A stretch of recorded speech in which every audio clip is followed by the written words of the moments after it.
Assalamu alaikum and welcome back to Ramadan Storytime with Sister Marsha. I'm so glad that you could join me yet again for another one of our Ramadan Storytime sessions.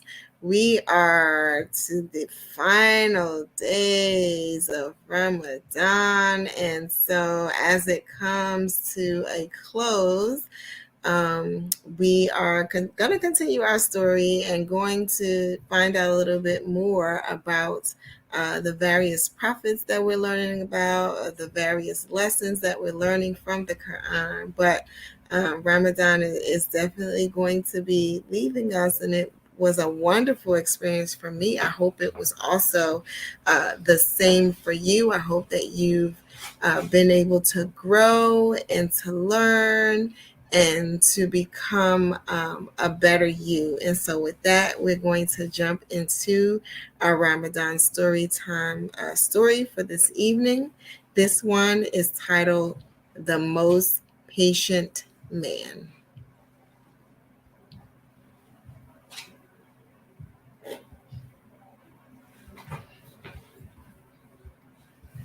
And as with all of our stories, or at least a large majority of the stories that we read halfway through this Ramadan Storytime with Sister Marsha series, this one comes from the My First Quran storybook, The Best Treasured Stories from the Quran, and it's published by Good Word Books, and the author is Sunny Yasmin Khan. The Most Patient Man. A long time ago, in the land of Syria, there lived a man. His name was Ayub, or Job. He loved Allah very much, and Allah made him very wise. And he made him a very rich man. He was also a prophet. The Prophet Ayub, alayhi salam, and I'm sure you know by now, but I'm just going to remind you just in case you forgot. But alayhi salam means upon him be peace. And so we've been learning that through all of these Ramadan story times. So that I hope that you carry that one with you. When you hear someone say alayhi salam, you know that it's upon him be peace.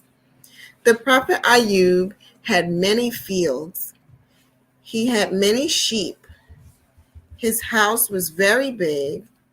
There were many servants in the house.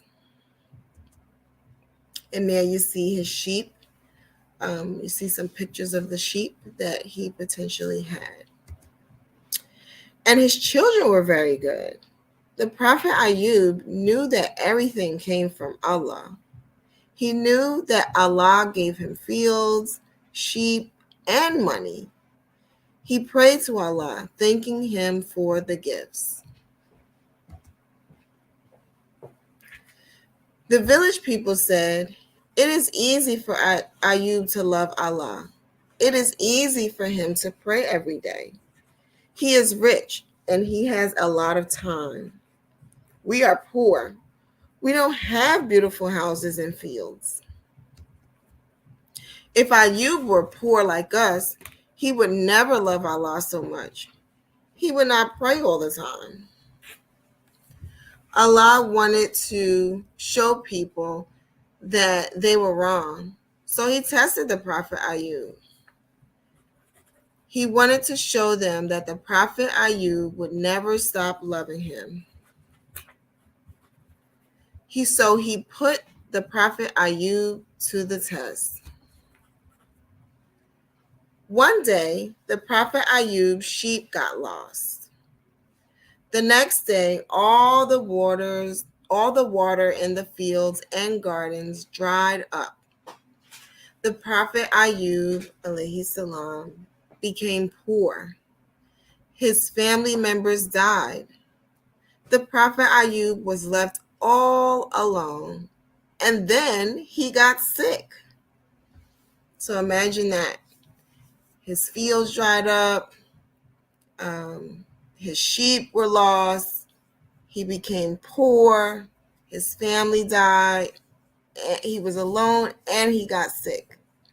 And remember, he was used to being a rich man. So let's see if he continued to worship Allah in spite all these things happening. And there we just see some imagery of the land and the destruction of his land, right? So imagine that this space was his fields and his sheep, and now it looks desolate. The Prophet Ayub did not complain. He did not stop praying to Allah. He knew Allah would help him. He praised Allah. I am overcome by distress, but you are the most merciful of all those that are merciful. Allah liked Prophet Ayub's patience. He said to Ayub, "Strike your feet on the ground," and a spring gushed forth. Allah commanded the Prophet Ayub to have a bath with the spring water, and he will be healthy again. And now we're looking at Prophet Ayub's land, and it looks fruitful, right? So let's see what happens going forward. The Prophet Ayub became well again. Allah again gave him a big house. He gave him fields and sheep. He gave him many children. He made him even richer than before. Because the Prophet Ayub had showed great patience throughout the worst of disasters, Allah not only rewarded him with great bounty in the hereafter, but rebounded his former prosperity in this world. He had a new family of 7 sons and 3 daughters. He lived to the ripe old age of 93 and saw 4 generations. He became so rich that it was said that he was rained upon with locusts of gold. And that is our story for this evening.